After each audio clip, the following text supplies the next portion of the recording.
Hello beautiful people and welcome back to another episode of Another Job Bites the Dust, the series of interviews with immigrant artists living in the United Kingdom. Today's episode, this is episode 5, is with Juan Carlos Espinosa de los Monteros Estrella. I've been practicing, this is only take 6 now, so yeah, I'm chuffed.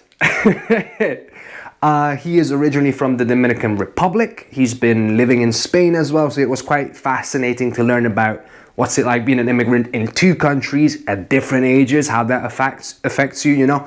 So that was a lot of fun. He is a rapper and a producer and many other things. And we just got into that a little bit, his backstory, how he ended up in the UK, how he's finding it, how much he actually loves Glasgow. That stood out to me. This guy loves Glasgow. And then we discussed the hustle that is being a rapper and the hard work and what's it like, you know, what's the ideal day like, what you get to do, all the promotion and things like that. So very eye-opening. I learned a lot, found a lot of similarities with my own little journey. So yeah, I hope you enjoyed this conversation as much as I have. And as always, you know, we might discuss some sensitive topics to some people. You've been warned. And there's a little something special at the end of the episode, a little exclusive if I may say so, but no spoilers. Enjoy. The first time. Well, hello, Carlos. Hello, man. Is it Juan Carlos? Juan Carlos. Juan Carlos. And what's your full name? Because I'm... probably have like the longest Go name. on. Juan Carlos Espinosa de los Monteros Estrella. Espinosa de los Monteros Estrella. Okay, I can understand most of that. Estrella, is that the stars? Yeah, star. Okay. That's what it means, basically. Cool. So that's quite common, like between Latin people, you know, like we have those long names, yeah. Yeah, because you have the mom's surname and the dad's surname. Yeah. Plus my dad's surname is like a really big one. That's the Espinosa de los Monteros. It's like a really big one itself, yeah. And then my mom. Cool. So your dad's basically, it's like he's from a region. Is Los Monteros? Is that a region? Espinosa de los Monteros. Yeah. Yeah. Okay. So there's a whole story about that. Like there is a small village in Spain called Espinosa de los Monteros. And apparently, like what my dad told me, like we even been there like many years ago. Like some noble people done some job for the king, and then the king gave them the name of the village. So okay, Espinosa de los Monteros. Yeah, so it's like actually a pretty old like surname. Like it's very strange as well. Yeah, no, because like names are interesting all around the world. Sometimes you get them from like the location where you're from. Like in Hungarian, there's a lot of people that name from a village or something. Then you get your occupation. Yeah, a lot of people, you know, welder or like song, or like here, song of whatever. Yeah, son of or smith or all that sort of stuff. Yes, and then obviously in sort of Latin cultures, now you've got the mum surname as well, which is like a whole different ballgame. Yeah. And then I think once you go to Africa, then like the first names are sort of, you can create your own first name. Yeah, I have some friends as well from Lithuania. The Lithuanian one is quite funny. Like the depends if you are a girl or a boy, you have different. Different it's the same surname but different ending, no? Yeah. So that was so strange for me. Like when I met my Lithuanian friends and they explained me that, I was like, whoa. Yeah, it's a bit like in Iceland you've got dóttir and you've got like son. So they basically say, you know, whose son or daughter you are. Yeah. On the father's side, anyway. Yeah. But yeah. Cool, well, that's the name sorted. So you're obviously from the Dominican Republic, which is wild, because like you're the first person I think officially I know from the Dominican Republic. Yeah, it's pretty cool. Far away from here, no? Yeah, man. I mean, I've got many questions. I want to know about the Dominican Republic. Yes. Obviously, I should mention that you're a rapper, right? You're also, I mean, I guess musician, producer. Yeah, like right now, like basically I produce like all my music myself. Right. I used to work with somebody, but then like I realized like to make the music I really want, I need to make it myself. You know what I mean? Because it's quite hard to like when I have an idea on my mind to put that idea on somebody else's. You know, I think it has to be like a strong connection between 2 people like working together to get on the same point. Yeah, so that's why I do it myself. I feel more happy and more comfortable.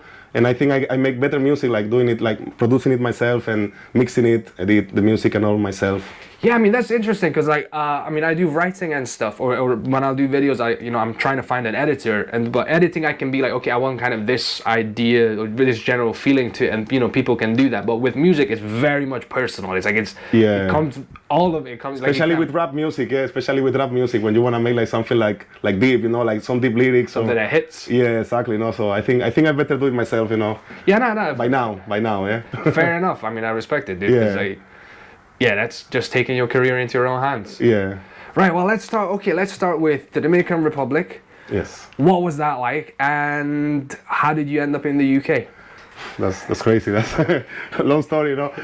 Dominican Republic was beautiful. Like I left Dominican Republic when I was 10. Okay. Yeah, so I was quite young still when I left. But what I remember, like I only been once since I left. It's an amazing place. Like the thing I told you before, like about South America, you know, like it's not like Europe. It's not. It's totally different. Like I think America in general, you know, like everything is more wild. You know, like people more crazy. Yeah, but Dominican Republic is a beautiful place. I moved to Spain when I was 10. So I tell a few times to people here, like I've been immigrant twice, yeah. So I've been immigrant in Spain and then immigrant here, yeah.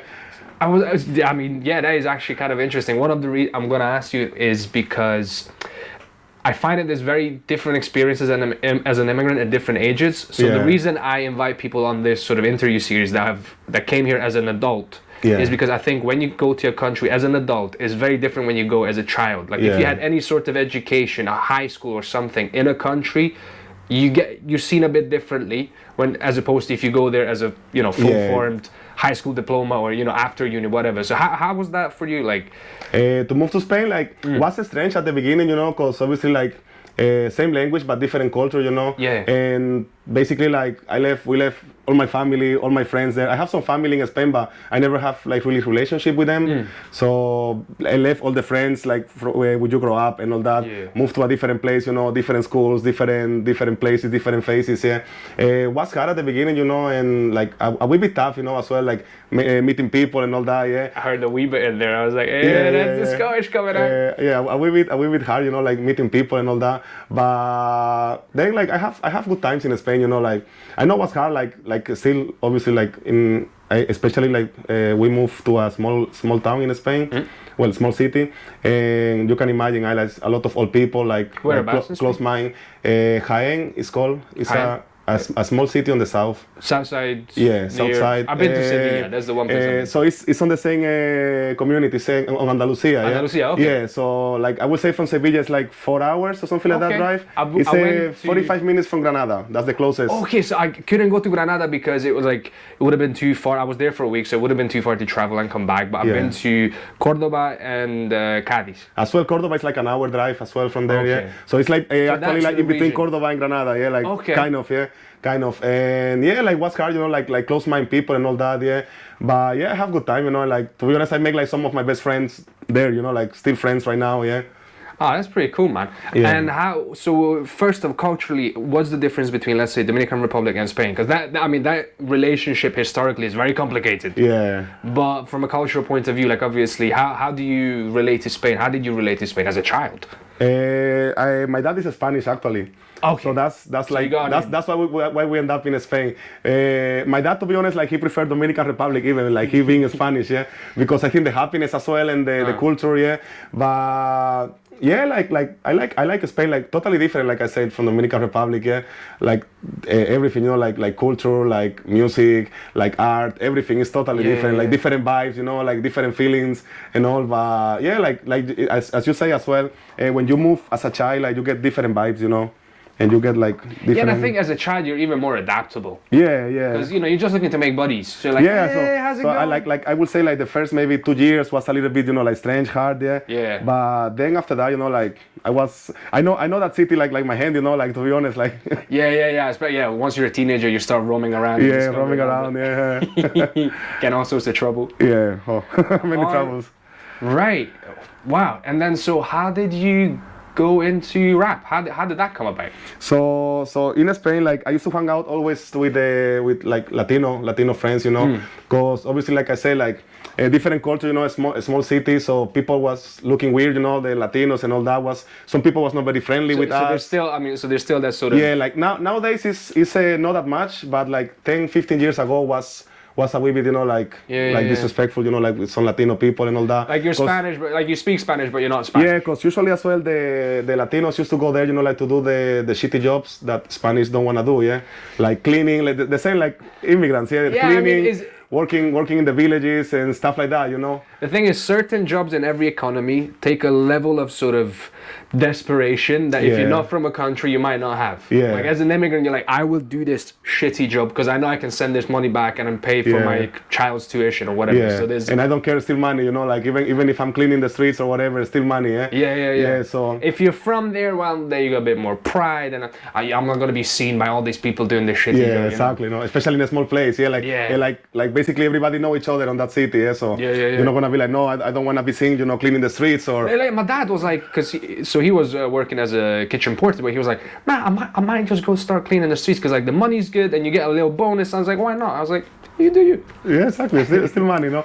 So so we used to have like a small group, you know, like it was like people from many places, from Ecuador, Colombia, Argentina, you know, Uruguay. Like, so we used to hang out all together. Southern America. And we start to make like a group, like we call it Five Family. Okay. Yeah. So we used to make like, you know, we used to meet up, you know, like make some music, of course, like drink, smoke, whatever. Yeah. But we used to like freestyle a lot, and then like time to time we went to a studio, you know, and start to record. I'm talking to you like when I was like, I don't know, 14, maybe 15. And then we start to like record music, make some music, you know. So when it comes to rap, who was like sort of main sort of exposure / inspiration? Was it the Southern American stuff or was it the American stuff? I mean American, specifically USA stuff. No, at the beginning was the USA. Like I was really strong. Like Tupac was famous in like 90s Romania. When I was 10, I was still in Dominican Republic. I don't know, like the fever of the rap came to me. You know, like the first time I heard, I used to be, I think it was on the radio. I remember I think it was 50 Cent or Eminem or something like that when I was like 10. Okay. And oh my God, man, like I became crazy with American music. It's some of those, I mean, they're extremely popular. They caught on very well. Yeah. And I think a lot of people related because a lot of their rap was about struggle and working hard and, you know, living in shitty conditions, you know, trying to do what you can. I think a lot of the sort of developing countries related that, you know, it's me against the world, let's go. Yeah, and on that moment, the Latin rap wasn't that good and was not on that point, like as it can be right now, you know. I'm not talking even about the reggaeton, like the Latin pop. That's Latin pop, I would call that like Latin pop, Okay. But I'm talking about like the Latin rap was not that popular or that big on this time, you know. But then like a few years later, like as well, like I get like some influence from the Latin rap. You know? Yeah, now it's like even reggaeton's got a lot of rap, you know, they'll feature a rapper or things like that. Yeah, because what was the wig on that Ritmo, right? Yeah. That kicked off a couple years ago, not now, but that's like rap mix of reggaeton. Yeah. Now, what they do now a lot is because they have a song in English and in Spanish, or like two different versions for different like to markets. be honest, I used to love as well reggaeton, but the old school reggaeton, because the old school reggaeton was basically rappers. That's where the reggaeton came from. So basically, like rappers used to meet up. Like in Puerto Rico, that's where we grew up, and they used to meet up and make like freestyles on reggae beats. Okay. So that's where the reggaeton came from. Yeah. So that's reggae. Cool. Yeah. So that's where the whole thing came from. So like on the old school, all of them were rappers. So they've been producing like reggaeton songs and rap. And even on some of the old albums, you can listen like I don't know, like maybe from 10 tracks, like 3 will be reggaeton and the rest will be rap. You know. Okay. So that's where but then it start, like obviously reggaeton started to get more money. Became more commercial. Yeah. I mean, so I'm very much a sort of a layman when it comes to reggaeton. You know me, like I go to Bottega, okay? I go to Brazilian club. Just go dance a little bit, no? And that's it, I get going. Not like I appreciate. I'm always open. I'm trying to learn and things. So I think the old school reggaeton guy I know is Daddy Yankee, because I know he's. So for example, Daddy Yankee himself. He used to even have a different name before he was Daddy Yankee. Right. I think it was Winchester 30 or something like that, like Winchester or something like that. So he was a rapper. I think that might be after a gun, 33. I think it might be 33 caliber. Yeah. I could be wrong, but it sounds like something. 30, something like that, 30, yeah. So he used to be a rapper himself. But then they say like, you know, like they used to meet and make those freestyle with reggae beats and in parties and all that. And that music became so popular because obviously the rhythm, it's good to dance and all that, And I think it's the best music for a party, of course, like. I mean, I'm not gonna lie. You're not gonna say no, yeah. You know, like. So I used to love as well the old school, like the really old school reggaeton. I mean, was a big influence for me. So there was a 2-year period where I was like either every Saturday or Friday, Saturday, Sunday, I was in a Brazilian club just shaking my ass off. So that was my life for like 2 years. After that, I was like, okay, I need to work on my career and things like that. But I had that 2-year session. Just with the Latino music, no? Yeah. Oh man, so first the American stuff, and then obviously you try to make that your own. How does that affect, the topics that you talk about? Are you like more concerned about your own life now and your own sort of community, or? About my own life, like things that I see, and situations that I get as well, like I try to put this on music, but no as a proper story, you know what I mean? Like maybe like as a concept, Yeah. I do as well like story music and all that, but I don't like to make like a song like a story, like, oh, I come in blah blah walking here. No. I'd rather make like take this idea and with this topic make a song, like so about that, about the vibe, about the vibe, a feeling, stuff like that. Snapshot of that. Yeah, exactly. Yeah, that makes sense. That makes sense. Cause I know with rock and roll you can do things like you tell a story, and because like there's a bunch of them, like old school rock songs. Where it starts, they go into the desert and they do this, or was it Tenacious D, the greatest song in the world? Where they talk like I was going down the road and I met the devil, and then we had the rock and this and that and that. Yeah, so you can do that there, but I think, and maybe even with country, but like with rap, it's very much lends itself more to like the energy and the feel of it, and then more it's more about ideas even. Yeah, exactly. Like about an idea on a song, But like sometimes it just like sometimes it's almost like you listen to the song, it gives you like a thesis on what this person believes about something. Like it's almost like an intellectual thing put into your song, and you're like, okay, all right, let me unwrap this for a second. Yeah. Nah, it's fascinating, man. The thing with rap, which kind of blows my mind, is that obviously it took a long time to be acknowledged and to be respected as an art form, and is basically the poetry of like the working class. Yeah. Right. I say the poetry of the streets. Like I would like to call it. Yeah. Like. And for me, like the as I watch as well, like the beginning of the rap is beautiful. It's kind of beautiful. Like you see like people who don't have studies, who came from the worst areas, like with the worst families and in the worst situations, like can construct this like nice like poetry structures, because rhythms.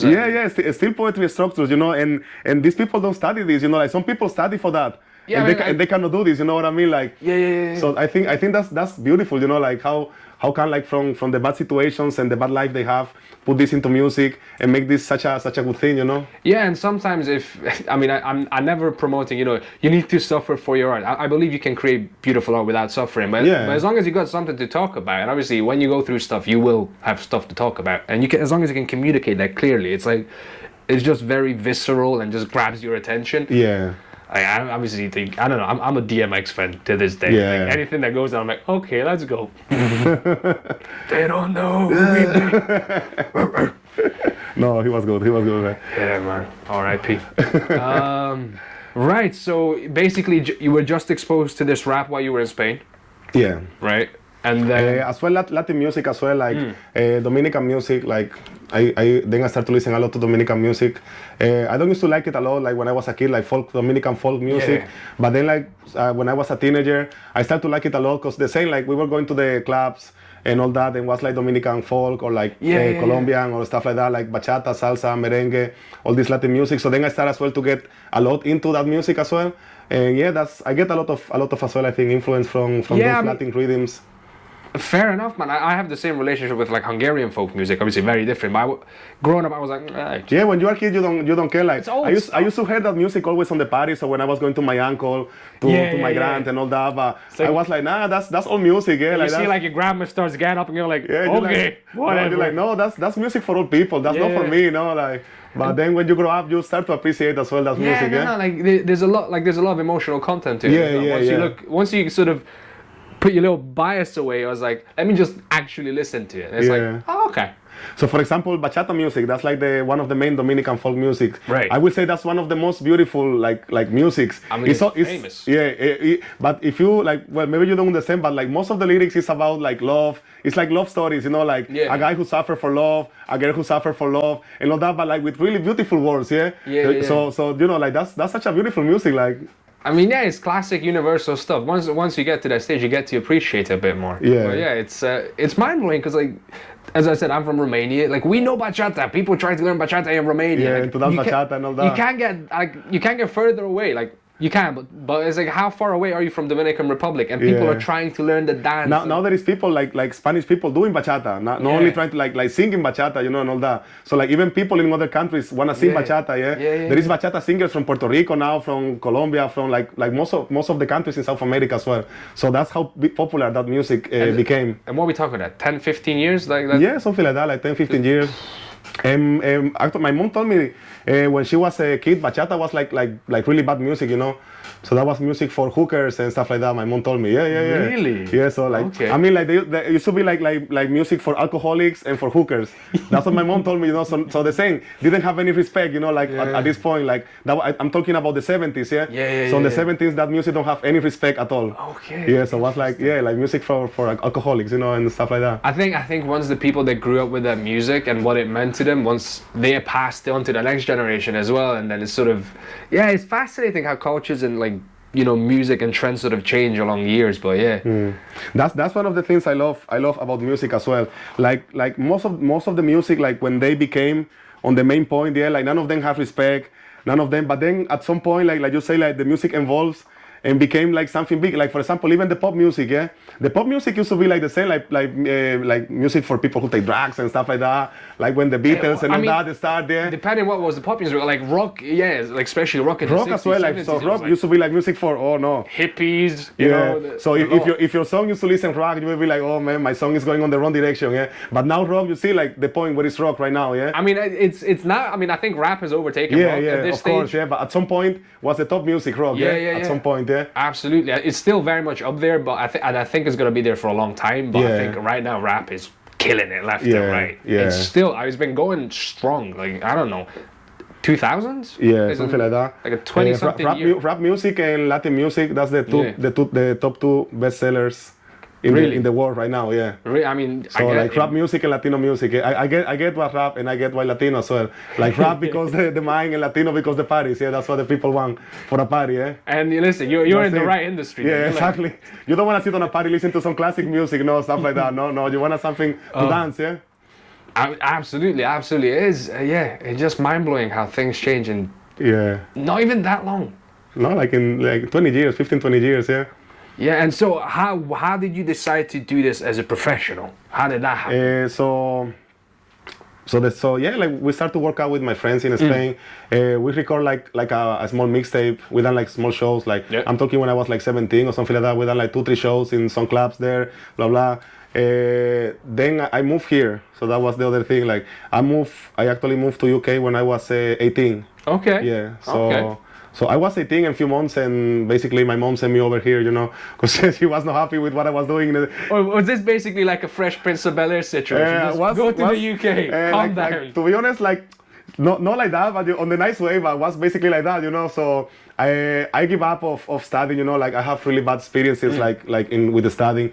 I never studied here, but as I can say, in Spain, like the education system is like, I think like in most of the countries it's not how it should be, It's not like, I mean, mine's very different, but it's still I think fairly rigid. Because I think like for example in Spain the education like I think it's the same in every place. Like you try to teach something to anyone as all of them have the same, like abilities to learn, It's like I say, like for example, like let's play football, like you can be much better than me, I can be trash, I can try as many times as I can, but I can never be as good as you.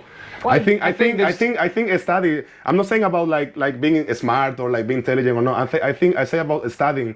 Like some people like can be better than some other people studying, But that doesn't mean you are stupid, you know what I mean? Sometimes it really depends on the topic. Yeah, exactly. Like, they've done some interesting sort of research into that, but like people that are into betting calculate some of the most ridiculous chances. Not every, not the alcoholic guy that goes to bet like every single week all his money that he's earned, but like there's guys that do this, they just got into it and they just got a brain for it and then doing calculations that you're like, how they doing? I've seen an advert on Spanish TV and that was about like some clinic and about some surgery clinic, and they say like they train all the doctors, all the surgery doctors playing video games, and they are better Cause you know, like the saying, there is some studies as well. Like when you are a gamer, you take quick Decisions, quick decisions. Quick Like second, So it's like you say, depends on the topic. Yeah. So yeah, like I give up on the studying. I was basically just just hanging about, with my friends. Yeah, like this, like that. Yeah, like going to parties, smoking, drinking, and all that. Legally, of course. Yeah, legally, of course. But yeah, I think my mom was not too happy about it. So she was like, "Oh, your brother is in Edinburgh right now, blah blah." So my brother was here already, and she was like, "Why you don't go there just for a few months?" I love that. Maybe you should try. Yeah. Like when moms want something for you to do. Because you don't want to study anymore, so maybe you should go to your brother. And to be honest, like I was 18 and I was young and stupid, yeah. So I thought like, all right, let's go. My mom bought me a ticket and she gave me like, I don't know, it was like 50, 100 pounds. I think it was 50 pounds or 80. I don't remember. Yeah. And I was like, all right, I'm gonna take that. I'm gonna go there, trying to get a job. I'm gonna maybe try to make some money, like I don't know, like a few thousands, yeah, like in few months, and I'm gonna come back, yeah. But then obviously look at you now. Yeah, then look at me now. No, obviously no. I mean, I didn't mention this before, but look at you now, almost about to become a dad. Yeah, exactly. And living here like nearly 10 years, yeah. So yeah. But I was young and stupid. Like if I were new from the point one, I will say like, yeah, let's go there straight away, Because obviously changed my mind, came here. Changed my life as well, like to came here, yeah. So was after I moved here, I see like maybe because I've been in like more countries, I've seen the things different, like as my friends in Spain, like like a different point of views, I think as well like when like you say when you meet another culture, different people. When I moved here, I met people from like many places. The UK, like the UK's got loads of immigrants. Like me with 18 years old living in Edinburgh, going to the park, to the parties and stuff like that, meeting people from fucking Kazakhstan, Russia, Romania, Lithuania, this, that, I was like, whoa, man, like the world is big, yeah, exactly, It's great, like, I've been an immigrant for about 9 years, and the world is massive. It's getting a bit smaller in the sense of like I can actually like I've got a friend from Kazakhstan. I can say I know someone from Ghana. Like, and actually these are real places. Yeah, exactly. Like when you don't know these people, you just see that on TV and you're like, oh, there is a country called Kazakhstan. Like, what's that? But then when you met somebody, you're like, oh my God, man, and how's that? And tell me, like I used to love to like meet people and ask them, like about their countries, like culture and all that. So I get a different point of view, So then like I realized like like I think I'm gonna be better here, And then comparing like UK with Spain, like I'm not saying Spain is bad, but I think the life is easier here, like I think financially, financially and like work-wise as well. It's easier here. Let's not go into the weather. That's a whole different story. That's what everyone says, like probably to you as well. Like, oh, why you left your country and came here with the weather? Yeah, but I mean, I always bring it up as a joke because I don't really care about the weather. Yeah. Like, I love to go out swimming and stuff, but when I've got stuff to do, I got stuff to do. I know some people, if you're about, you do your 9 to 5 and you go out in the evening and you hang out, you go to a barbecue, you go whatever. If you're that kind of person who likes to be outside regularly, then this might not be the ideal weather for you. Yeah. But when you got stuff to work on, stuff to build, I don't care. And the opportunities, like as well, like you get on these countries, like you can go to some place, like I don't know, like washing dishes or like cleaning, and then you can end up being the CEO, I have a friend like he starts working on a shop taking the boxes from delivery, and then he was like the CEO for one major company in London. I mean, wow, in like 10 years, so you know what I mean. The opportunity. He don't have a college or university degree. He don't even went to school to learn English. He just learned English talking with people, and then he became like like big boss from a big brand, Yeah, I mean, I remember one of my first proper paying, my second proper paying job, third. I met this guy who was the head chef of the restaurant where I was working at, and he came from Brazil like 10, 14 years ago with bare English as a KP washing dishes, and then ended up being a head chef. And I think right now he might be area or like he's even higher up now, like executive. Like, so the opportunities as well, So yeah, like once I moved here, I have bad times, like at the beginning. Obviously, like the beginnings are always hard. The beginning is tough, man. The beginnings are always tough. Like I always say to people, like even in Dominican Republic, like I never been hungry all my life, yeah. And we never have problem for food or stuff like that. Yeah. When I moved here first, because as well, like I know my mom is a cleaner in Spain, yeah. So I didn't want to ask my mom for money when I came here, and I don't want to come back to Spain as well with no money, because I feel like I failed, So I say basically myself, I was 18 and I was getting the minimum wage on that time, so that was 2013 or 2012. So the minimum wage was like for under 21 was 550. Yeah. So I was getting yes. 550 for a full-time job. I was getting 300 pounds every 2 weeks. And I have to pay for a room smaller than this. Was an attic room as well, basically, but was like imagine you got that room here. Yeah. So and you cut it there, yeah. So it was just like a bed and a wee table on the side, yeah. And yeah, like I almost have like no money left after pay. And in Edinburgh, I was in Edinburgh city center as well, which is like much more expensive, yeah. So yeah, like the first year, and I was by myself, you know. Then the first year was hard, you know, like. Yeah, I mean, I remember I was 2 months. Was I here 2 months? Like basically, so first job I had, the guy fucked me over, kept me like he basically said, come in for a trial shift. For a week I was on trial shift, and like it was from a Friday to next Friday, and then the second Friday the guy goes, come in on Monday for another trial shift, and then maybe we'll see how we go on. And I was like, okay, thank you very much. You know, I went home and I sent him a text saying, I'm gonna need a paying job, so thank you very much, all the best. And he sends me like this message like, oh, you have no experience, no one's gonna hire you. So I was like, okay, thank you, bye-bye. Moved on. That was my first job. Second job, it's like I'm doing business to business promotion, walking on the streets of Glasgow with the rain and everything. I get paid first week, second week. I get 2 weeks in, like I got 300 quid for a week. I was like, oh my god, this is amazing. I buy a laptop. I'm gonna be rich. I'm gonna have something. I buy a laptop for like 250, second-hand laptop. Third week before I get paid, the company goes bankrupt, and I just bought a laptop and I got nothing. So I mean, very little. So and then I spent the next. I know I had like 20 quid by then. Like I was around 20 quid. I asked my dad, can you lend me some money because I need to pay my rent. And yeah, he gave me some money, I paid it back, and then I ended up getting a third job. That was like the first stable job that I had. Again, minimum wage, working in a buffet, which, just to give you an idea of what kind of place it was, not too long ago the place got shut down, and both of the bosses, I can imagine. So basically the bosses got done for tax evasion. They're not allowed to run a business for a combined 17 years. Yeah, I know. So just imagine how that can be. I can imagine what place what the working conditions are in a place like that.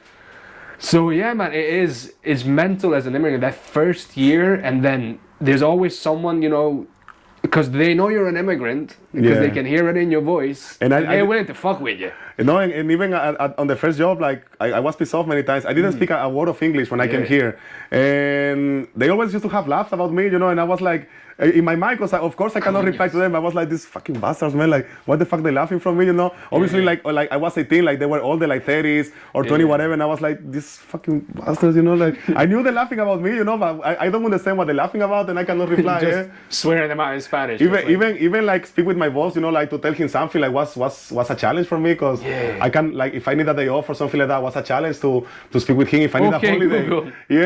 I used to go like with a piece of paper, and man, I remember I used to go to the bank to I wanna take money from my account, because I didn't even know how to use the cash machine, so I was like writing on a piece of paper, going to the window, showing the piece of paper. Oh, okay. Some people is really nice as well. Like when they see like you don't speak, some people was really nice as well with me. Like I'm not gonna say like everybody, but like there's some that will take advantage. But that's one thing I like about the Scotland. Yeah, I'm talking about Scotland because I don't really have like with England, you know. No, in England and all that. Yeah, like and to be honest, I think people is nicer in the north.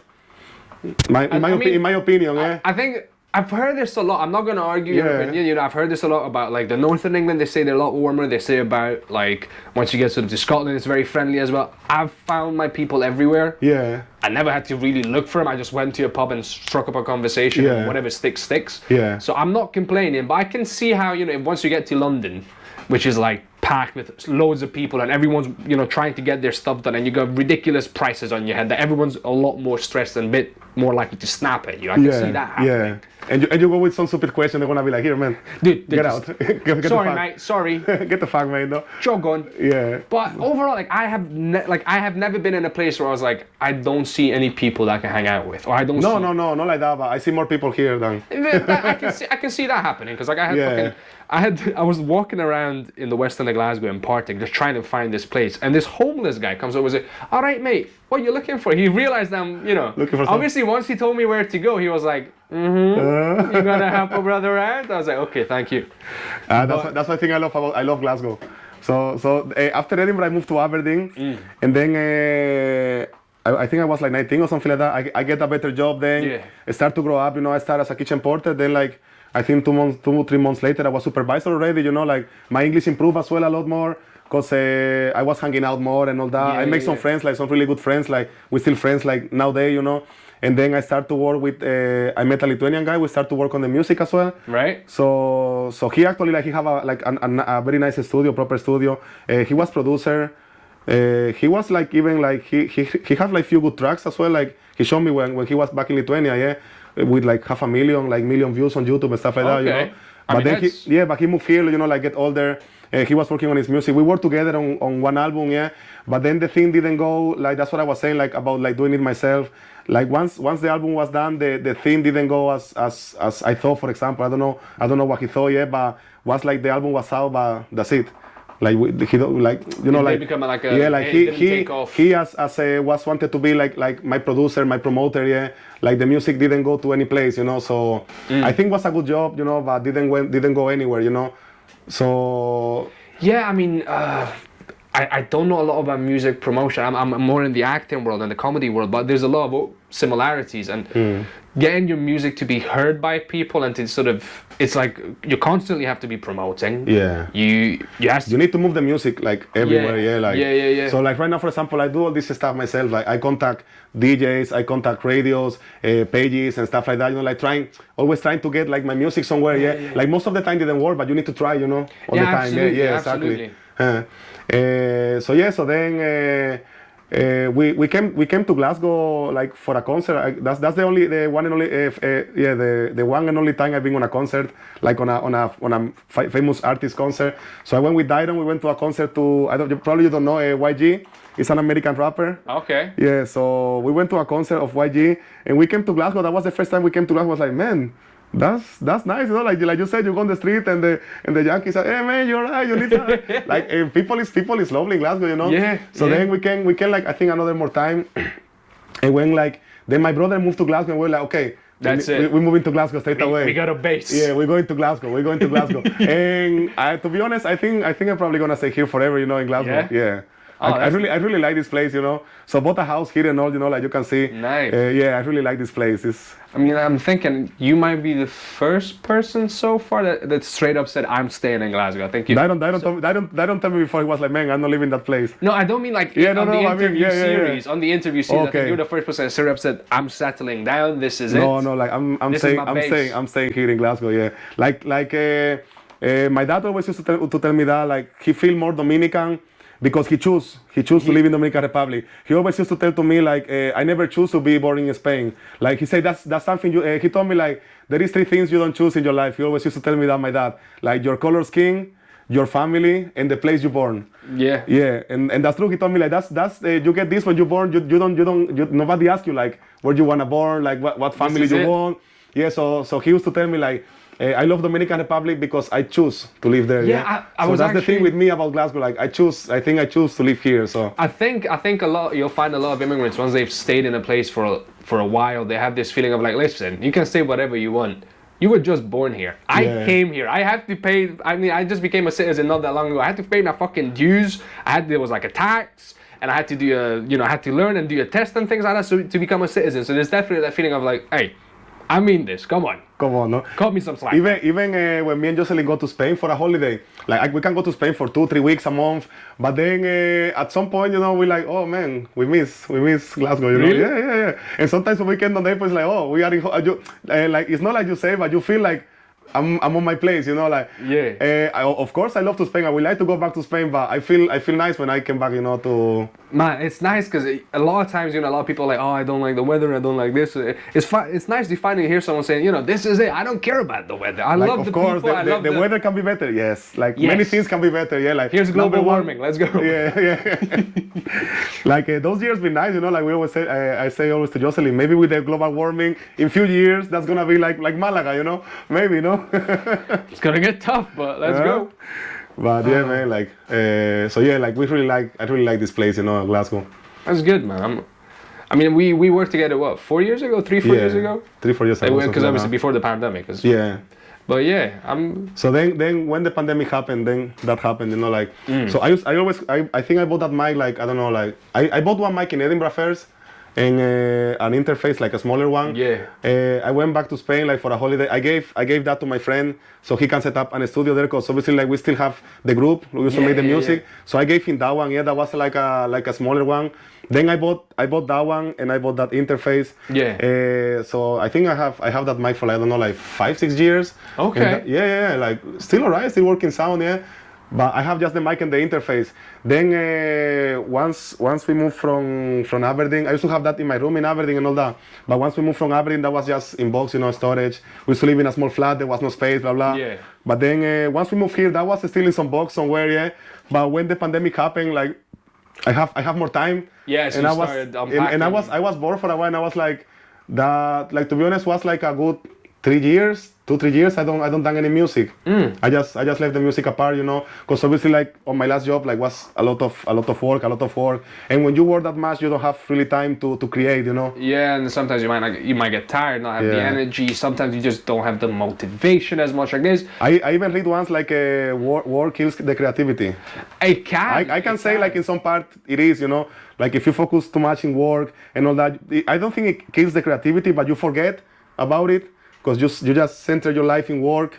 And Yeah, I mean, there's obviously there's a bit of there's motivation, because you're getting paid. Oh, I've got this stuff and then this stuff. So Yeah. it's like it's a lure. Yeah, would you mind And if yeah, absolutely, I don't mind. So yeah, it's a lure because without realizing it, you become you get used to the good life, as it were, and then it gets hard to go back to the hard-working, musician, whatever artist you are trying to make that happen. Yeah. When you got a nice bed and you got this, and I can buy you say that.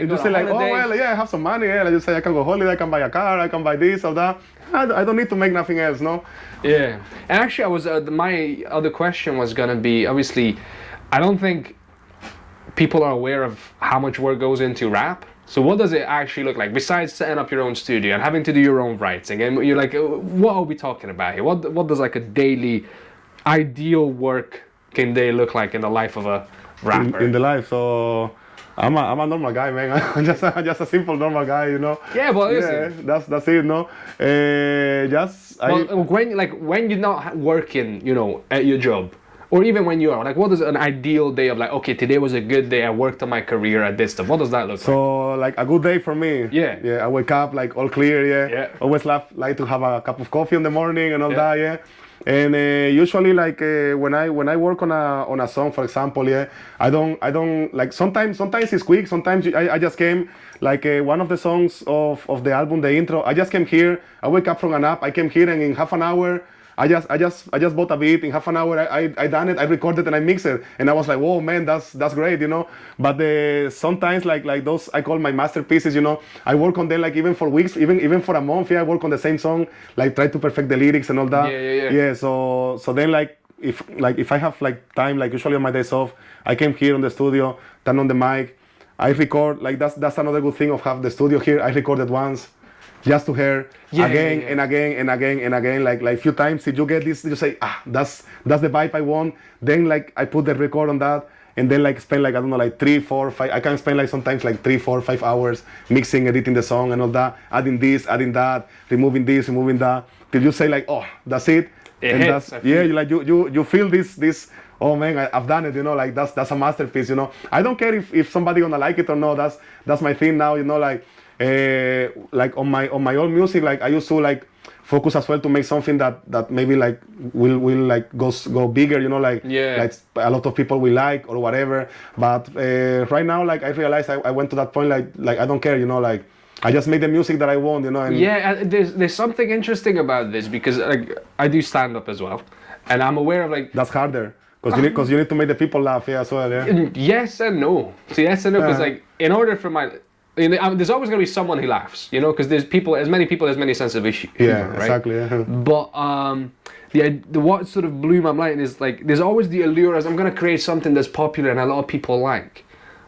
Okay, but chances are that it's not going to have the same energy and the same honesty, as opposed to like basically the people that do the stuff that they care about when it hits, because that's the strongest version of themselves, Yeah. it really hits with the people that like that stuff. Yeah. And guess what? Some other people will say, you know, when I get in the mood, I'll listen to this track because it really works for that mood. It might not work, you know, I'm not gonna listen to this song all day, but when I feel like it, I'll put it on because it's really strong for that part of me. Yeah, exactly. If you're trying to like be popular and sort of be kind of everyone's favorite, you just create this sort of weird, weak stuff. And you are doing something that is not Watered yourself. down. Yeah, it's not yourself. You know, it's not you. But you're trying to be somebody which is not you. Yeah. Yeah, but you're also competing. Like when you create this watered down stuff, you're actually competing with the people that are really good at that. Like Yeah. that's their stuff. You know, someone's really good at pop music. That's what, you know, their love songs. That's what they love to do, and that's what they create. Yeah. And you come up with this like forced version of yours, and it's not really gonna hit. No. Because guess what? That energy, you can't match that. No. So I think like I think for most of the arts in general, I think like for me it works better to be creative, like to create something yourself, you know, not like you say, not try to be like to make what somebody else is do. Like Yeah. try to come with your own ideas, you know, with something original. And if you get somebody to like your original idea, that's it. Like you're gonna be that guy that everybody wanna follow now, you know. Or you know, or just the people that like that stuff, but it really works for them. That's all you Yeah, need. You exactly. don't need everyone. You don't even need the majority. You just need enough. And that's where I'm at when I'm learning this, because obviously, like I'm at that stage of my career where I'm trying to learn the business aspects of it. But you can be, you know, too much into the art and not enough business, but you can be too much into the business and not enough into the art, and then you have to kind of balance the two, Yeah, and find respect the your balance art and all that. and also try to, you know, be business minded about it. But it's still your art, and you have to Yeah. respect that. Otherwise, it's like, what the fuck are you doing? Yeah, exactly. Like So that's- it's just work. Otherwise, it's Yeah. just work. That's what I'm trying to make as well with the music now. So as now I'm promoting my own music and all that. So the same, I'm trying to find like the balance, you know, between like make the music I want and make something that fits for people as well, you know, like people identify themselves with that, and people gonna vibe with that music, you know. So yes, but like the main thing, like I said, like right now, like most of the songs I don't care, you know, like I just feel a song. I know the good for me, you know. Some people tell me they're good as well. Like if some people tell me they're bad as well, I take the critic, you know, like of course, Yeah, like I mean, not you have to filter it, everybody gonna like it, you know. And I'm not feel even mad if somebody tell me like, oh, that song was trash or whatever. I would be like, all right, so then that's something I can improve, you know, like that kind of people don't like that music, you know, like I can improve that as well, yeah. But yeah, like I think you have to be yourself, you know. You have to be yourself. Don't try to be like somebody else's, you know. It's Yeah. like you were saying before as well, like you don't have to suffer, you know, for tell like these hard stories, you know what I mean? Like you don't have to be like pretend like you have a bad life. Yeah, that's the funny thing. You get Yeah, exactly, yeah, some yeah. artists try to sort of put on the. Yeah, I mean, I can't really think of examples, but it's, you know, we are aware of people that try to sort of make it a bit more, you know, pretend that, oh my God, my life was so bad, and then they do this song, and you're like, what do you really know about this, my friend? Just It's like, for example, I heard some, like, let's say, like some European rappers, like, for example, Spanish rappers, yeah? And they singing about bad life and blah, blah, blah, blah. But then I hear some South American rappers, like, singing about bad life, and I'm like, they probably have a proper bad life, you know? like I can feel that. Yeah, bad like life. you, no, Yours, like you can feel it, like exactly. You can feel on the words, like he really passed like to some bad moments, yeah. Yeah.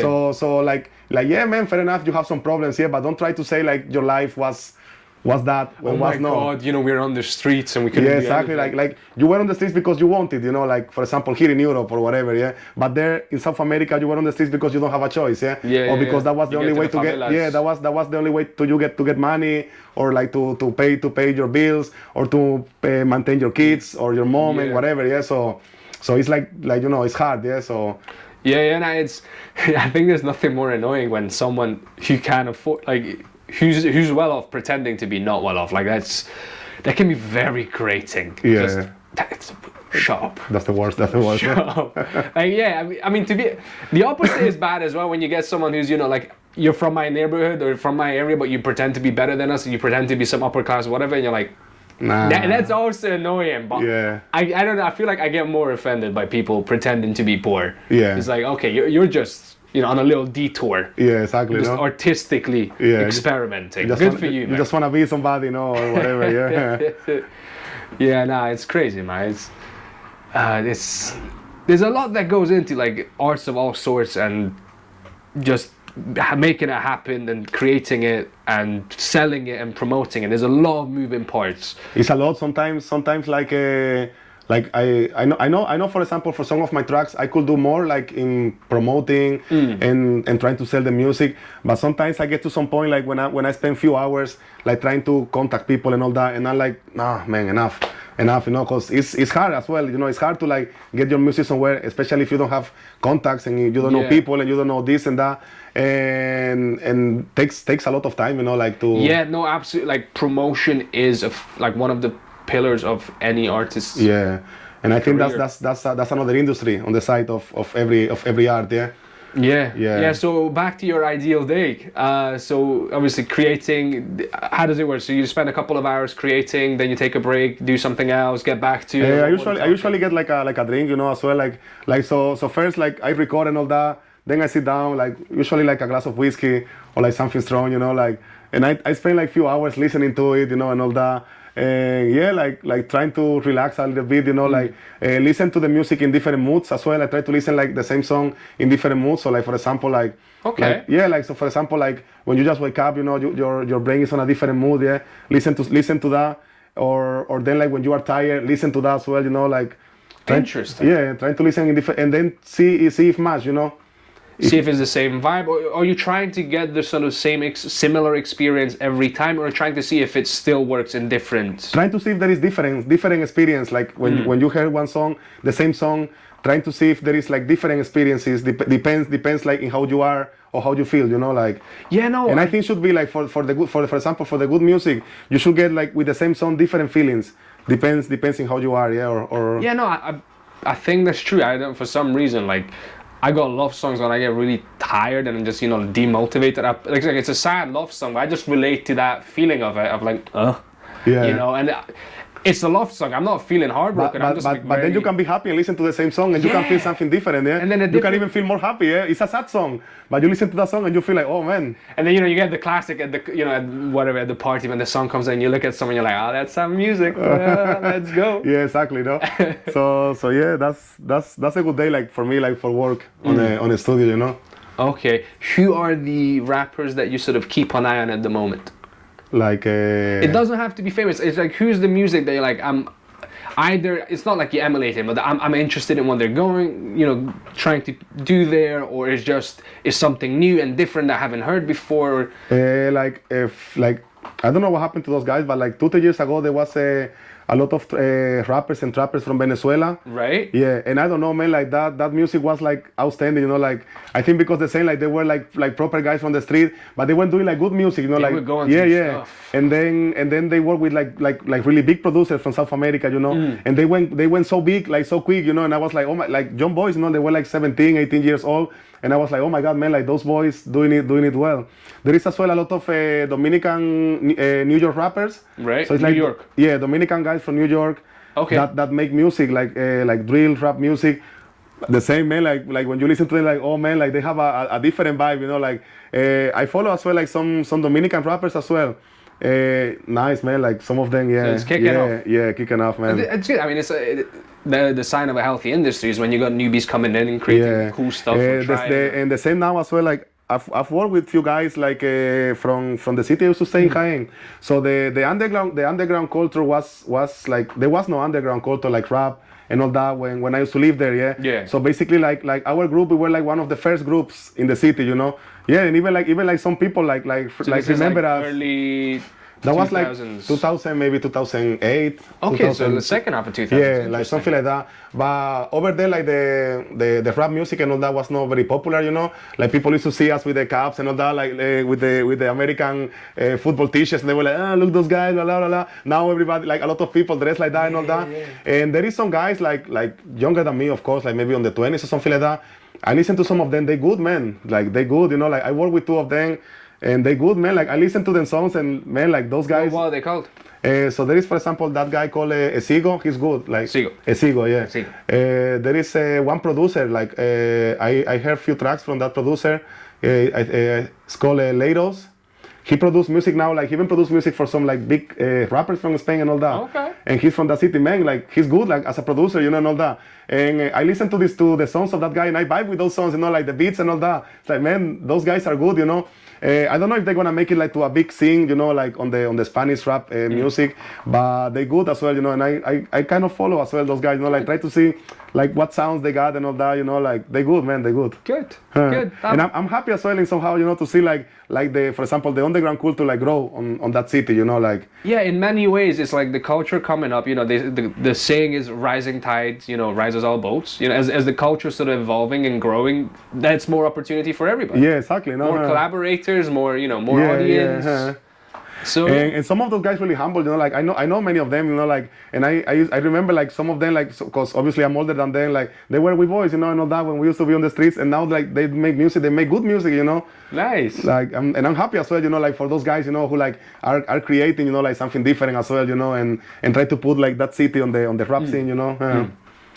Yeah, I mean, good. So apparently there's a lot going on, and we need to be more aware of it.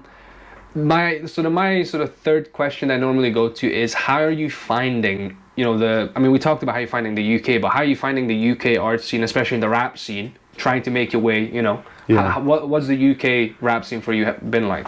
Like for my music? Yeah. Kind of tough, you know, cause obviously the language. Yeah. I'm trying like now on my last tracks, like try to like sprinkle a bit of Spanglish in there, or what's? No, like even go on English, you know, like. Okay. At the beginning was hard, cause obviously like I never studied English. I just learned English like talking. I still never like proper study English, you know, like I knew some English from high school when I came here, but then when I came here, you realize they don't really teach you nothing on. Once you come to Scotland with like a basic English, good luck. No, like I don't understand nothing, you know. So then like now I think that my English is on a better point, you know, like writing and talking. Yeah. I'm trying like few songs, like I can say like the last 3 or 4, like I'm working right now. Maybe like half of the song is in English, you know. Okay. So I'm trying, you know, like to like keep a balance, to try to get more audience, you know, like here in the UK and all that. You want them to be aware of you as well. And yeah, exactly. With rap, it's a bit tricky because if you don't understand the lyrics, it's hard to. Really like you can catch the rhythm and all that, but if you don't understand the lyrics, you cannot feel it, you know, like. That's the soul of it, basically. Yeah, exactly. Like you can dance to, you know, reggaeton. And I don't really I've got a general idea what's it about, and they go into the beach and they're having a good time. Great. Yeah, having good time with girls, alcohol, parties, and all that. Playa. Cool. Yeah, that's it. Yeah, but when they start rapping, I need to understand it to get the message. Yeah, exactly. No? So that's an interesting challenge you have. Yeah. So yeah, that and like another like thing like I'm trying to work in is like maybe like try to get some gigs and stuff like that as well, because people love gigs here in Scotland, at least. Yeah. Like even in a pub, like people love live music and all that. Yeah. Absolutely. So that's another point. But the same, I came to the point where the contacts, you know, like, and don't have time to like go here, go there, trying to find a spot for me, you know. It takes time, you know, like takes time. Like that's I think part of the promotion as well, you know, like try to get gigs and all that. Yeah, because you need to find your sort of way into the local scene and then build from there. Like for example, would you say with your stand-up comedy and all that, like you need to find places and shows and that, yeah. Yeah, again, there's a lot of similarities between the different art forms. You know, you have to create your own stuff, your own content, and you have to distribute it somehow, and sometimes promote it and find your audience, build your audience, and exactly. No? Hopefully make ka-ching. But that's hopefully, no. It's a long term. If I don't make it, I still doing it. You know, like I don't. It's not like I'm gonna stop because I'm not making cash right now or something. You know, if the cash came, better. But if not came, I'm gonna still doing it. And I hope till I die or till I'm very old. You know, I hope I'm still doing the same. Yeah. I think that's the perfect mindset for it, because you're doing it for the joy of doing it. And exactly. You've got they call it, you know, the intrinsic reward of just the joy of creation is what keeps you going. Yeah. And then every now and again you brush up the fact that, you know, well, that could have been, you know, better, or I could have had a bigger reception, but I'm still creating, and that's the first and most important thing in the whole industry. And never stop, never stand back. Even like if you get like bad comments and all that, like you can always improve, you know, and you can always come with something new, you know. So you don't have to feel bad because I made that song and I thought that song was gonna be like banging, you know, and then it's not. So right, you know, you just need to still, you know, creating. You don't wanna be famous, you know, like with just one song. You know that Daddy Yankee have fucking probably 100 songs before Gasolina, you know. or 200. Yeah, so it's not like he came with that song and boom, that's it. No. Yeah. He probably put like 200 songs before that till that one give him like the world famous. You know what I mean? So. Yeah, it's kind of crazy, but this is in the acting world that happens a lot. We always talk about, you know, that you get that one job and then, you know, you've made it. You know, you want to break in and you've got that one gig that gets you to that level. But realistically, if one job makes your career, then that means one job can break your career as well. Yeah, And that's exactly, a lot of pressure to put on one job or one song. It's like, no, just keep creating and hopefully through a lifetime of work you'll get there. But it's a very unhealthy mindset to have of like, you know, I just need that one lottery number, you know. Yeah, and then what, you know, like and then what? If you cannot make another one like that, then what? Yeah, you're gonna play that with same one song for the rest of your life. That happened to many artists. To be honest, like you hear so many artists, like you hear one song, oh man, that guy's good, and then that's it. You never hear those guys never again. Yeah. It's like what happened, no? I mean, it's a bit. I don't want to, you know, attack anyone, but it's a bit depressing, isn't it? Yeah. I don't know what's more depressing: never get in there, or get in there once and never not able. And then nobody gonna remember, you know. They're gonna be like, oh, I know that song, but they don't even know who sing that song, it's. That happened to many artists, like not only on music, like many artists, like actors and stuff like that. Like you see an actor and oh my God, man, that actor is amazing. Then you never see that actor never again. Sometimes it's lack of opportunities. A lot goes on behind the scenes, but again, it's not one job. No. People need to calm down. It's never one job. No. And you cannot like make this and say like, oh, that was my best shot. That's it. I don't have any more. I'm never gonna get this chance again. I don't have any more shots like that. No, man, you can create. Like you can always create another one. You know. Like especially with the internet. Yeah, exactly. No, especially with the internet. Like the tools we have nowadays with the internet, that's amazing. Yeah. It's crazy. I think it's done more for the art world. I'm not going to say anywhere else, but for the art world, connecting people, you know, connecting your work with an audience, with somebody else's, And now obviously you get Patreon, you can monetize it. It's easy, no. So like even with my music, you know, like I release my music myself. I have I don't have a big audience right now, but I still like, you know, like I still monetize that music like through Spotify, Apple Music, and all that, and I still getting some cash. And not a lot, you know, but. Still, you know, but still some money, you know. I'm trying to do this with YouTube now, but so at least like I can invest money on my music, and I don't feel like that money is gonna disappear, you know. Like I know like somehow I'm gonna get this money back at some point, you know. So that's why, you know, like as well, like buy more equipment and all that, you know. So try to improve, you know, like the sound, the quality of the sound and all that. So the same, you know, like I know at some point it's gonna come, you know. You don't, like, to be honest, like you don't need a big audience to like make money from music. Like nowadays you don't need some again. So I was reading that fact. You need only 10,000 monthly listeners to make 100K per year. Really? I don't have 10,000 more, but you know, like that shows you like how easy, you know, like it's nowadays, like to be somebody, you know, on music, Yeah, I like mean, of course you don't wanna be a world famous like superstar, but you can live from this, you know. I mean, I mean, at the end of the day, you get to do what you love. And you can not only you get to do what you love, but you can sustain yourself. Yeah. So you can do all the other stuff that you might enjoy, you know, and then you still get paid to do more stuff that you love. Yeah. It's like even like YouTube. Like of course there is some YouTubers that make millions and millions and millions, but there is some other ones that make thousands. And they are not that famous as the ones that make millions, you know, but they make thousands, and I'm sure like they work now on YouTube like 24 hours, you know. They don't have other jobs, and that pay the bills and that pay all that, you know. So I think I'm speaking for my part, but I know there was a period in my sort of late teens where it was like I had to be the best or nothing else. So it was like, you know, there was the ego of like, well, I want to be number one, I don't care, because you know, there's a lot of times it gets repeated, you know, if you're gonna try something, aim for the best, and there's the unhealthy mindset of like if you're not. The second person is the number one loser. And things like that. The second one is the first loser. It's very unhealthy things. You know, at the end of the day, just you don't have to be number one. Like, just do the stuff you love. You're already winning. Yeah, exactly. No, and if you can get, like, if you say, and if you can get some cash from that, even better. You know, you get to do more stuff that you love. Exactly. Ole. No? Yeah, bro. I think. I'm just fascinated because like I don't know a lot about rap, but I appreciate it. I've been appreciating it for a long time. But again, you just see a lot of the same struggles, the same hustle, the same, you know, it's just different people in different roles, but kind of similar experience altogether. Yes, I think like for most of the artists, you know, it's like kind of the same experience, you know, like trying to give a product trying to get someone who like and support your product.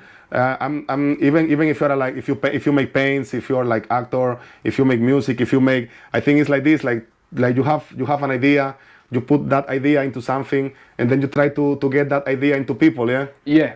Trying to get the people to catch your idea. Yeah. And then if your idea is catched by a lot of people, you are lucky, and or like you can make something bigger, even bigger, But I think that's the main thing, like for like all the art in general. Yeah, I mean, I was just thinking about this, just it hit me a few days back that you can be really, really good. You still have to struggle. Yeah, exactly. Like there's this idea, if I'm gonna just get really, really talented and really, then I'm gonna make it automatically. There's still a struggle of like building the audience, building recognition. And to be honest, like I think like for some people that can be even worse. Like you say like, oh yeah, like I want to be big, I can make it and blah blah. But then when you are there, that's gonna be even worse than when you was nobody, Yeah. Because now you have more pressure, like you were saying. Like now you have more pressure on you. Now you have like more compromises, and you have a standards to keep, You got standards, you got studios, you got contracts, you got like it's much more pressure. I think there's layers to this game, and I think basically you kind of have to get. You constantly keep learning, but it's almost you have to accept that it's never gonna get. It's gonna get a bit easier in certain respects, but it never gets easy. It's like so right now, like I produce my music as independent, So basically, like I produce my music as independent, no major labels, no that. I distribute my music myself. I freed from so many like guys who make into rap and then get a contract with a big distribution company like Sony, let's say Universal, whatever. And then like that those companies end up their careers because of course you have a contract, so it's not like right now, like I can record like some tracks right now, like any song, boom, I update that song and that's it. Tomorrow is gonna be on all the platforms. But when you work for a big company, you cannot just make a song and be like, okay, I wanna put, no, you have a contract. So when what, and maybe they maybe they listen to the song and they're like, no, that song we don't like it. Yeah, that's not, because I've heard some rumors. I've just randomly seen reels of different rappers in America talking about contracts and stuff. I've seen like many videos, and like nowadays it's a bloodbath. It's a more and more rappers, like at least from America, that are leaving the big label companies and are trying to go independent. Yeah, because at the end of the day, they brought distribution. Or open their own record labels, Yeah, no, because they brought you the distribution. At the end of the day, that's what record companies bring you. It's like, well, you have this really cool track. Well, they're gonna get your tracks in the radio, in TV shows, and all that. I think that's a really good point. Like they can do for you. But that's what they do. And now with the internet and stuff, if you think about it in a logical way and you're smart about it, you don't fundamentally need them. You don't need them. And especially now as well, like people almost don't buy like physics CDs, So you don't even need to like distribute your music on like physics. You can like distribute all like from your computer, from your house, from here. I make all here, in this small room, I don't need to print CDs. I don't need to like send them anywhere, like I don't, just from here, Yeah, you don't need a Wi-Fi. You just need a Wi-Fi connection. That's what you need. That's it. A Wi-Fi connection and a computer. Don't even have to be a good computer, Can be even an old one, like that one have like 6-7 years, and it's still working, Yeah, it is. It's these are interesting times, I think, for the arts altogether. Yeah. It's kind of revolutionary times.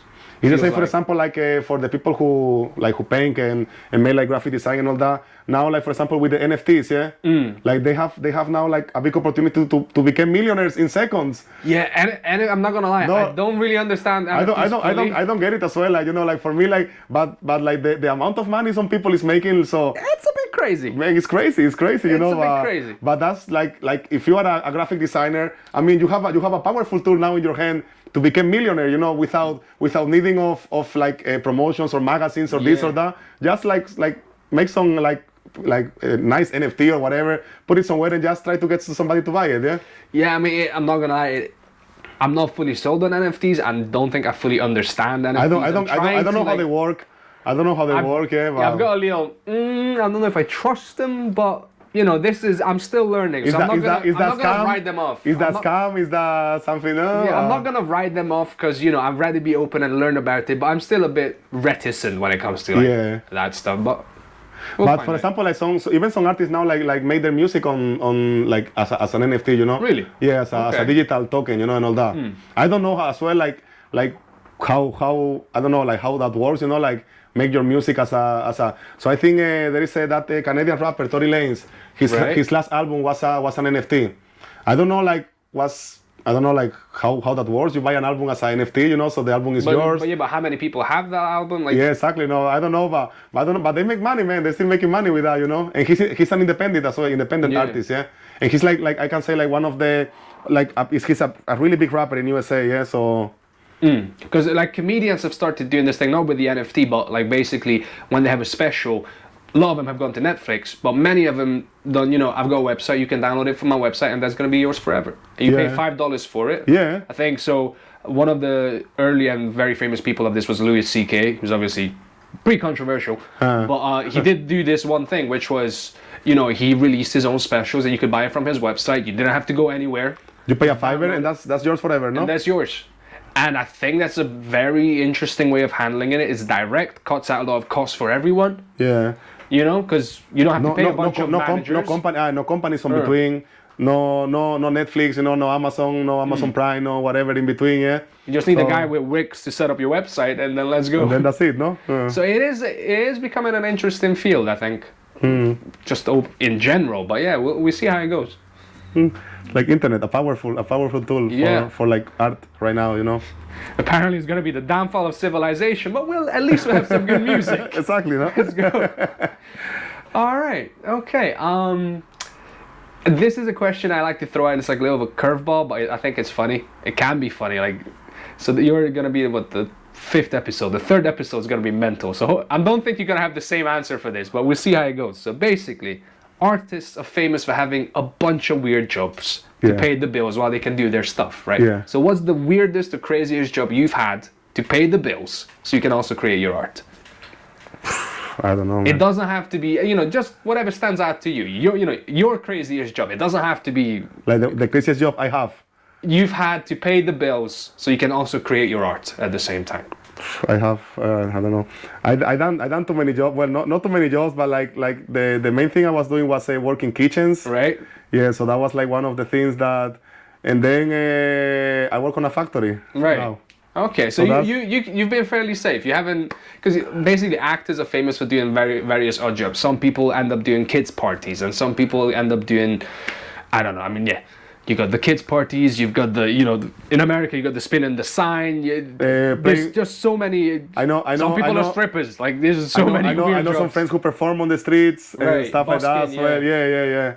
But so you've been lucky. You've had stable income. Yeah. I mean that's ideal. I have an easy job, you know, in a factory right now. Okay. In that case, that brings me to my second question, which is, if there was 1 or 2 dishes from either the Dominican Republic or Spain, I'm gonna let you choose, that either you miss the most or you brought with yourself, you know, to the UK, or you think people in the UK should know about, what is it? Oh, like I will take from Dominican Republic because I think it's the farthest away. Like Spain is always there. I can always go to Spain, but there is few things like you cannot find here from Dominican Republic. Like obviously you can find like Latin food and all that, but there is for example, there is one beans. It's called guandules. Right, guandules. Okay. That only grows in Dominican Republic and Puerto Rico. Okay. Yeah, so it's like a seed, like a special a seed, like a kind of bean. You can get them in Spain, like in cans and stuff like that, but there is no way to get them here in the UK. Right. There is no chance. And you just. What do you just regular stew or what we do? No. So these beans, like usually you cook them with rice, like together with rice. Okay, beans and rice. Cool. Yes, but all together, you know, in the same dish. Yeah. And then other thing I will bring is the goat. So there is a dish of Dominican goat. Used to be made. It's a little bit spicy and it's made with ram. Oh my God, man, it's amazing. Goat. Yeah, goat. Like a goat's head or what are we talking about? Like the goat in general, you know, chopped, and cooked. And cooked with rum.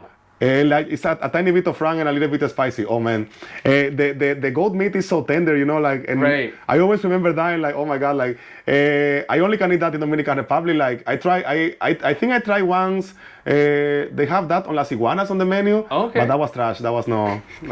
Sorry. I seen it on the menu and I was like, oh man, just Dominican goat. I tried. I was like, no, that's no. So what is this? Is this like a stew? Is this a barbecue? Yeah, it's like kind of a stew, like a kind of a stew with veggies, salt, spices. Yeah, that's it. Go and a little bit of rum. Yeah, and a little bit of sugar as well, like cooked with some sugar. Okay. So it's like kind of brown, you know. Okay. Yeah. Oh man, that dish is outstanding. So if you take that one, the gold with the guandules and the rice, that whole dish, that's amazing, man. Amazing.